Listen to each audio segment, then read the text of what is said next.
Bonjour à toutes et à tous. Aujourd'hui, dans Un jour, une question, intéressons-nous à une question de gestion du patrimoine public.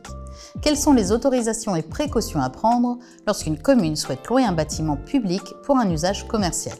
Plantons le décor avec un contexte. Pour exemple, une commune est propriétaire d'un bâtiment anciennement occupé par le Trésor public. À la suite de la désaffectation de ce local, la commune souhaite le louer à un commerçant pour y installer une librairie. Cette situation soulève plusieurs questions. Le bien fait-il encore partie du domaine public?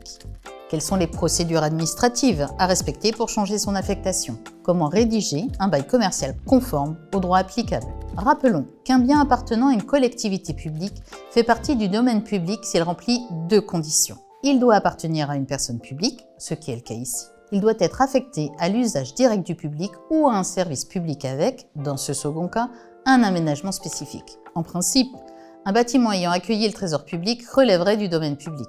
Toutefois, une simple désaffectation ne suffit pas à faire sortir ce bien du domaine public. Un acte de déclassement formel est requis. L'article L. 2141-1 du Code général de la propriété des personnes publiques prévoit qu'un bien cesse d'appartenir au domaine public uniquement lorsqu'un acte administratif constate son déclassement.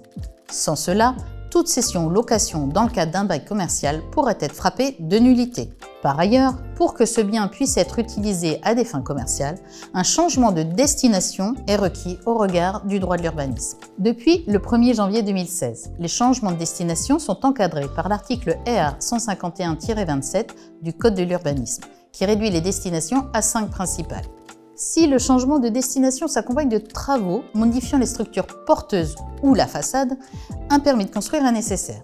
En l'absence de travaux significatifs, une simple déclaration préalable suffit. La commune doit donc s'assurer que toutes les formalités, tant au regard du droit administratif que du droit de l'urbanisme, sont respectées pour pouvoir louer le bien dans le cadre d'un bail commercial. Une fois le bien déclassé et le changement de destination validé, le bien peut faire l'objet d'un bail commercial. Les biens appartenant au domaine privé des communes peuvent être loués selon les règles du droit privé. Le bail commercial doit respecter les dispositions d'ordre public du Code de commerce, notamment celles relatives à la durée du bail, au plafonnement du loyer et aux droits du locataire. Il est fortement conseillé d'intégrer des clauses spécifiques prévoyant les obligations du locataire en termes d'entretien et de respect de la destination des lieux.